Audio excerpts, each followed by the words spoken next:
Well, hey Tom, how you doing? Good to see you again, sir. It is great to be back. I always enjoy our conversations. Absolutely. And now we get to share it with a larger audience. So I want to jump right into it, Tom.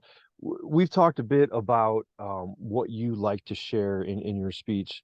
Own your own or own your destiny. Sorry, that was too many owns in there. Own your destiny. Talk a little bit about what that means to you. What does it mean to own your destiny, and how do you get there? Great question. For me, it's all about taking charge of your own life. Mm, Too many of us for too long kind of just go with the flow and don't take charge. And I'm guilty of that as much as the next person, but mhm. I try to be self aware enough. And that's what set me on this journey to try to make this into a helpful talk for people is to take that ownership and to be in charge of your own life rather than just drifting along with what your boss told you, your spouse told you, or whatever. Achieve the best you that you can be. If it's a little too trite maybe, but that's one way to put it. Well, and I think that's really a great point that many of us miss. We get up, we do the thing, we brush our teeth, we go to the office, Mhm. do the job. Hopefully, most of us are brushing our teeth. Um, and you do that day in and day out, and before you know it, years go by, and if you're not aware, as you said, or not paying attention, all of a Mhm. sudden, you're on your way to retirement, going, "Wait, what did I do? Yeah. Yeah, and it How?" just slips right by. Yeah. So how are people aware of that? How are you helping them to wake up and realize like, hey, it's your life. You got to take control of it. Exactly. Some folks are driven by goals. Some people, have other different motivations. I think you have to figure out what your motivation is Mm, and then make it your business that I'm going to run this life of mine rather than the lather, rinse, repeat cycle you were describing, right. where you don't do particularly badly, but you don't do as well as you could. It's that Mm, gap that, right. try to address. And so I've figured out kind of what's worked for me. And admittedly, it's not a straight line process. Mhm. But what gets me going, and how do I, improve myself? And I've come at it from maybe a little different angle. Besides the work things that I do, I've learned a ton of lessons from my experience volunteering in ski patrol and volunteering with search and rescue. Mhm. And those are just some real eye-opening experiences that kind of wakes you up and makes you look at the world a little differently, I think, as a result. I'm I'm so curious, Tom, because we've talked about this before, and I was always amazed by those stories. Ski patrol, rescue, like, okay, I don't know anybody involved in that kind of activity. So you got to share a little bit. Like, what is that like? What do you do? Tell me some stories about how long you been doing ski patrol? 7 years now. So Wow. first year is kind of like an apprentice year when you're learning, the skill set that you need, learning your way around the mountain and so forth. Hmm. And then you settle in, and then once a year you do a refresher. Hmm. Which in fact I wrote a blog about that idea of in ski patrol, it's mandatory that we go through and do a refresher because you've been away from it for 7 or 9 months maybe, Hmm. and you don't remember it because Hmm. that's we're all human. And I just thought, gosh, that was such a great metaphor for me that I wrote a post about that is maybe we all need to do a refresher on an annual or whatever Hmm. basis works for you. And it was just funny how that just struck me. That's like, oh yeah, that's kind of what I talk about. And here I'm, doing another version of the same, I don't know, reset or refresh, process that I think is super helpful. Absolutely. And that's something, especially this time of year, as we're coming up to the holidays and a new year, I often Mhm. advocate for people coming into the new year to start looking at what that refresh looks like.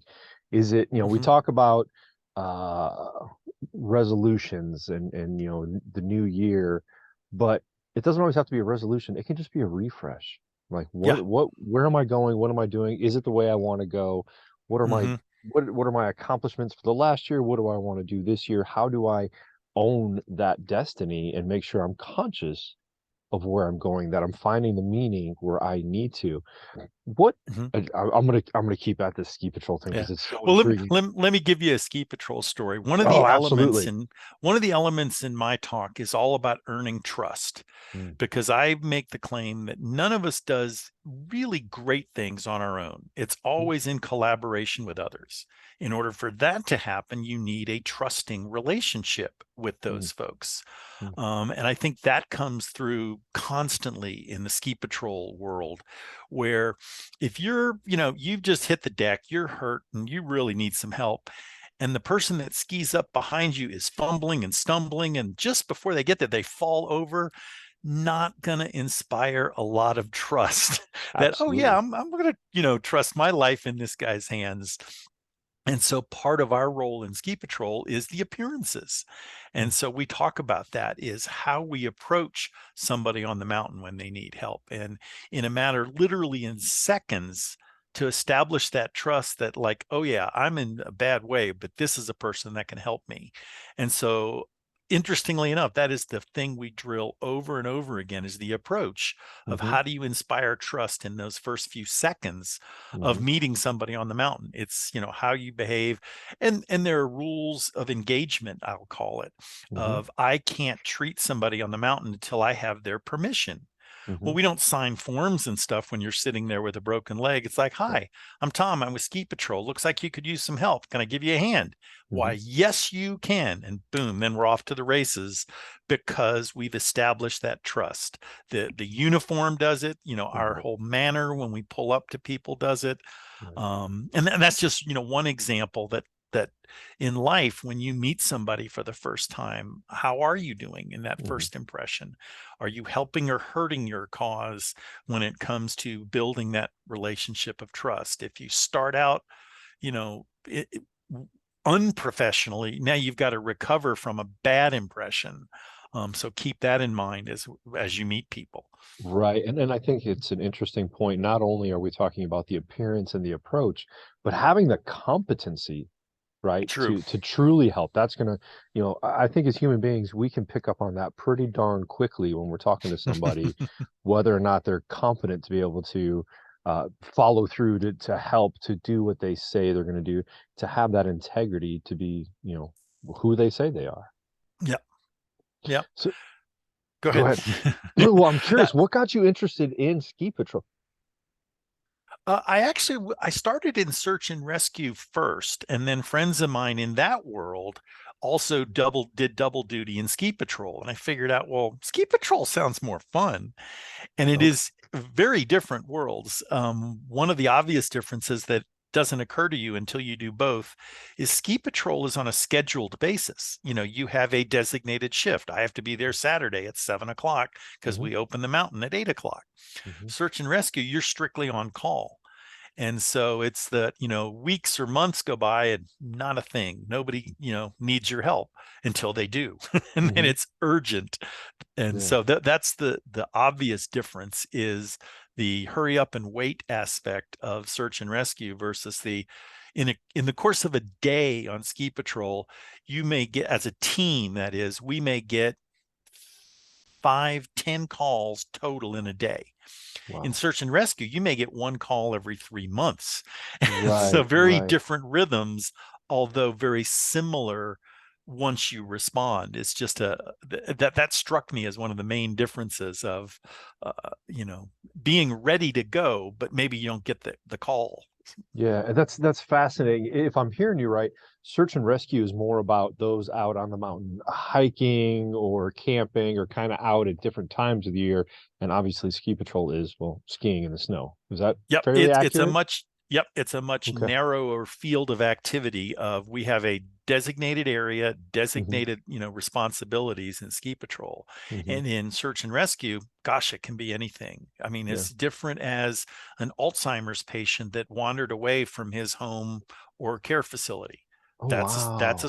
a search mission. Okay. It could be an evidence search where there's been a, suspected crime, and we're trying to help the sheriff's department find evidence to prosecute somebody. So they're radically different. There's injured hikers that we may Hmm. know exactly where they are, and it's just go grab them. or it may be, hey, he's somewhere in this massive area and we got to find them. And that's what I So was going to ask. Do you mhm. have an area that you familiarize yourself with, or is this an entire state? Usually it's by county jurisdictions. And so Okay. I work in a relatively small county, but the nature of rescue work is such that sometimes they need a ton of resources. So we do work with adjacent agencies to us, the counties north, south, and east of us in particular. West Okay. of us is Lake Tahoe, so we don't do a lot of. Yeah. So you're not scuba certified, huh? I am not, no. Gotcha. So search and rescue, ski patrol, day job. Speaking about own your destiny, I mean, all this comes together to me to say, like, all right, what's your destiny, Tom? What are you out there doing and helping people with? Because this sounds like it's just, it's only been a few minutes, but it's some fascinating background. Well, I appreciate that. Thanks. I want to share what I've learned through, work related as well as my crazy hobbies related, stories of perseverance, stories of Hmm. resourcefulness Hmm. to help, people succeed. And, some of them are very, self-effacing and embarrassing. I have a story about in my athletic career, I compete in triathlon and other events. Hmm. And I have a story of my debut as a handicapped athlete that is, I think, a fun story. Well, I mean, I'm I see the a look. It's like, yeah, okay, I'll I bite. am a reformed triathlete. So I hung up my bike a few years ago, but it's always intriguing to hear other people's perspectives. So your debut as a handicapped athlete, what is that about? Well, I have a good friend. His name is Chris, and he Mhm. was in an automobile accident. He lost one leg, but didn't slow him down a bit. He still plays golf, he skis, and Mhm. he loves to kayak. He recruited me for a relay team in a kayak. Let me think now. It's run, bike, kayak race. And because he is handicapped, we competed in the handicap division. Mhm. What we didn't count on as a team is that the typical definition of a handicap team, or adaptive is, I think, the Mhm. current word, the adaptive team typically means it's a person in a racing wheelchair who is the quote runner. Mhm. And so with 800 people milling around the starting line, I go for the start. The adaptive division starts early so the wheelchairs don't tangle with the runners. So I'm at the starting line in a special designated area with 12 other athletes, all in racing wheelchairs, and yours truly. So you you were the you one start you start individual to not see sitting, huh? my dilemma. And Yeah. so there's some, amusing stories about that. But then it gets worse because if you've ever seen in a road race, running race, Hmm. the wheelchair athletes are faster Oh, than absolutely. world-class runners. They're I mean, incredible. 50% faster. Hmm. So, as embarrassing it is to be standing there amongst these folks in wheelchairs who are phenomenal athletes, don't get me wrong, the gun goes off and they disappear down the road. Yours truly is muddling along. Just getting your 8 minute mile pace started, right? Yeah, doing my level best to fall further and further Wow. behind. So Yeah, I it forgot it was about a that. fun day. Yeah, But that's I awesome. did, for the record, I did retire as an adaptive athlete that Mm. very same day. So, but Good. Well, at least you got a shot at it. Congratulations. So let's you're and if just for the record, if that story sounded a little rehearsed, that's part of my element that I call we're each an experiment of one.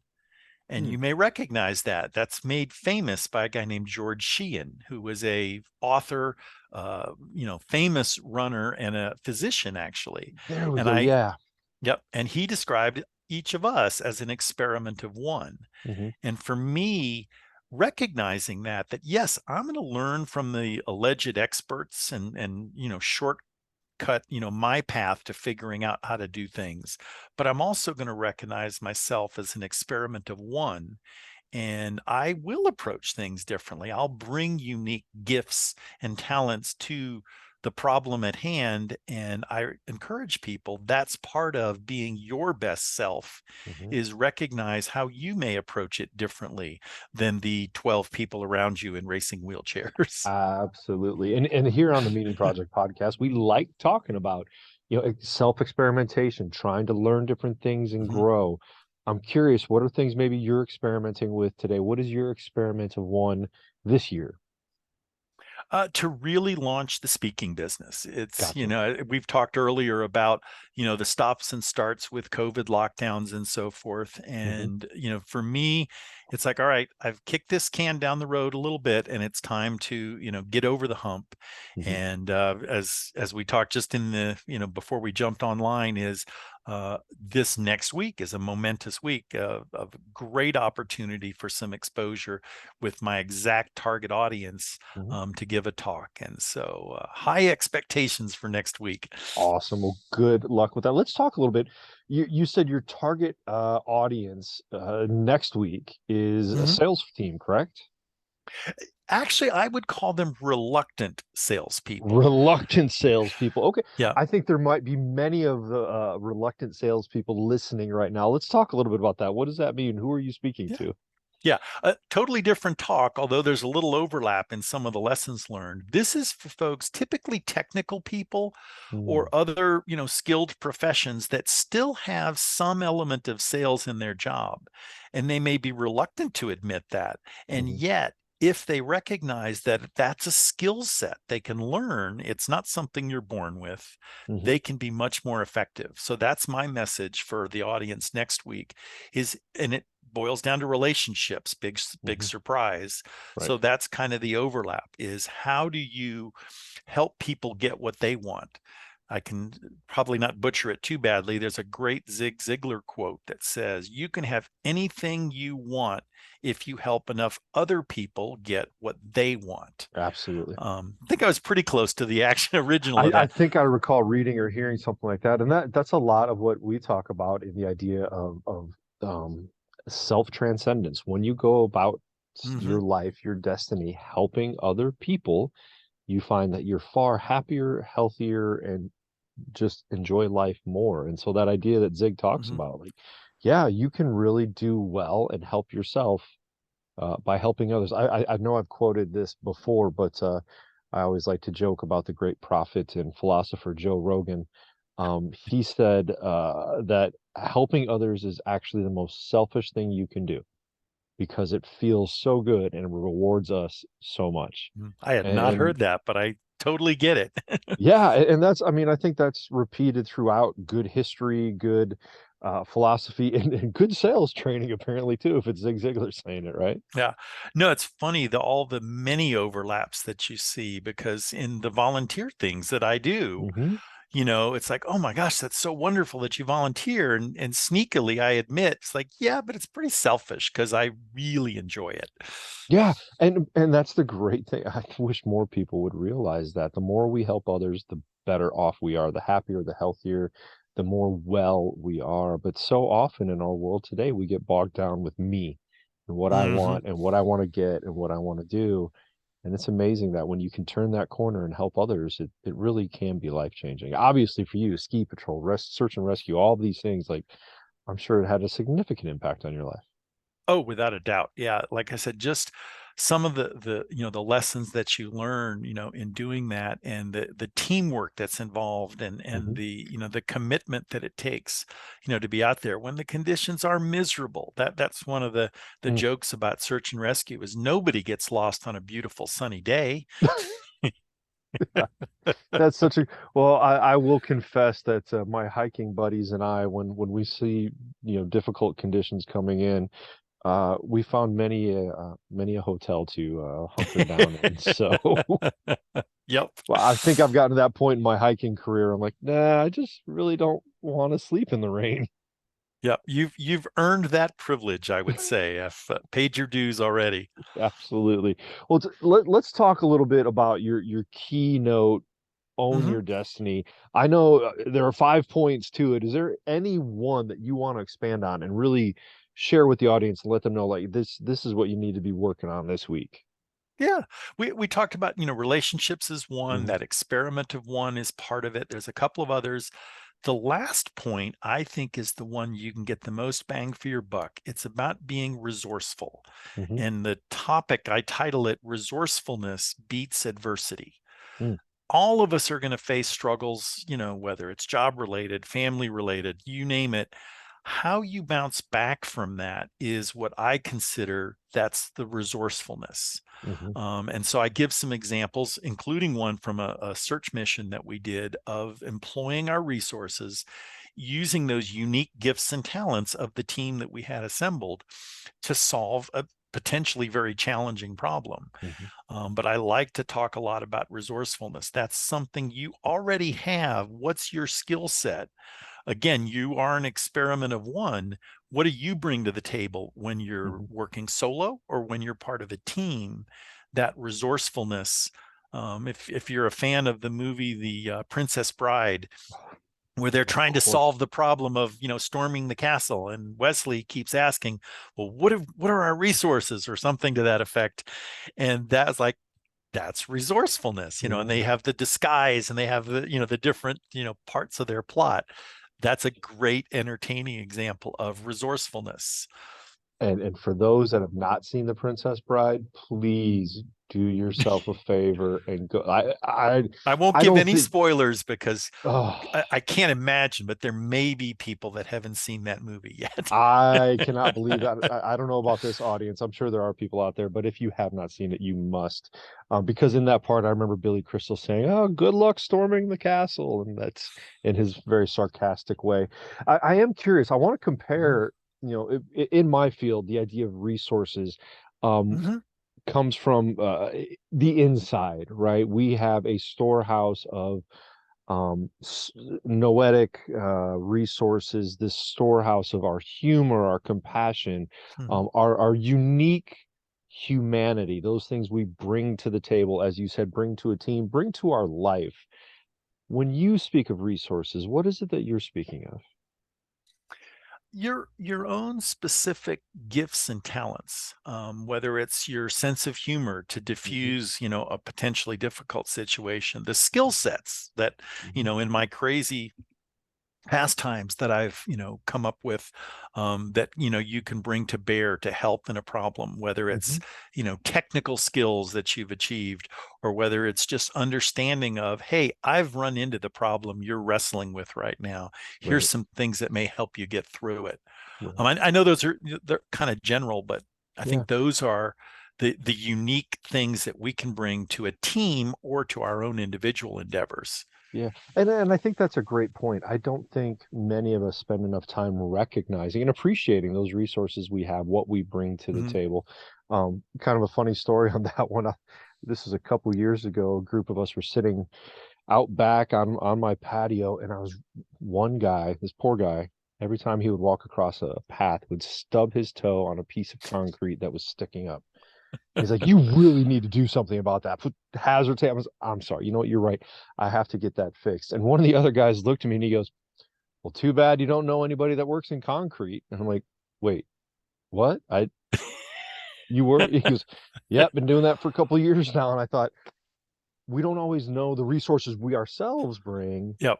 Hmm. much less those we spend the most time, those around us. How do you recommend, let's focus on this one for a minute. How do Hmm. you recommend people get in touch with their own resources?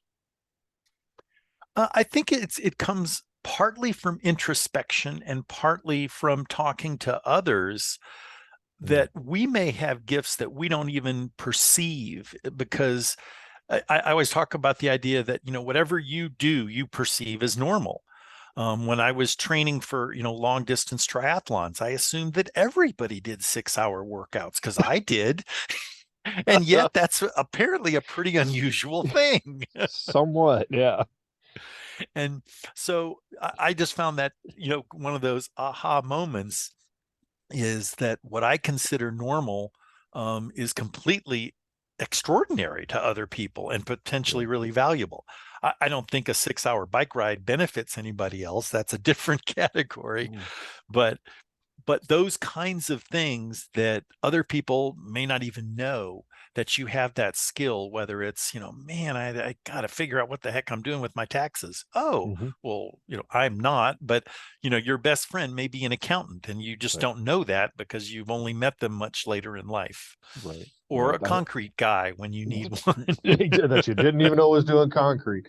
Thought I knew him well enough, and apparently not at that moment. So, but I think you bring up a really good point because you talked about relationships earlier. When we engage in those conversations in our important relationships, yeah, those things are going to come up and people are going to point that out to you like, hey, did you know I was in concrete? Or maybe you Hmm. could be helpful with this. So Yeah. through those relationships, but also Yeah. taking some time Let for me personal cut in on you introspection. there because you Sure, just sure. reminded me of something is that I was thinking but not saying is the biggest way to unlock that potential of people is to be willing to be vulnerable and Mm, not be afraid to admit that you're struggling with something. yeah. I mean, and maybe it's, concrete and that's not so embarrassing to share, but sometimes the things that you need help with are a little Hmm. risky or embarrassing to share. Hmm. And Hmm. however much willing you're able and willing to do that, because you have a trusted relationship with people, Yeah. that opens you up to opportunities that you won't get if you're not willing to be a bit vulnerable at times. Yeah, that's such a great point that here we are, two men talking about vulnerability, which really doesn't exist very often. And as much as a therapist would Catalog want this our one. This is one for the record books. exactly. But it is important to have those relationships that you can open up to in your life, and whether it's I know some of my closest friends, we became even closer when we had children and said, "Hey, is this normal? Am I a terrible human being? Am I a terrible father? Am I just an idiot? Or is this kind of behavior normal?" And the same thing for marriages and relationships. Having those healthy people you can go to is an outlet to ask that question. Like, I'm Hmm. not sure I'm either good at this or terrible at it, or if it's just abnormal, but help me out here. Yep. Yeah, that Uh, kind of ties in with my thought of whatever you do, you think it's normal, but you don't know. Exactly, exactly.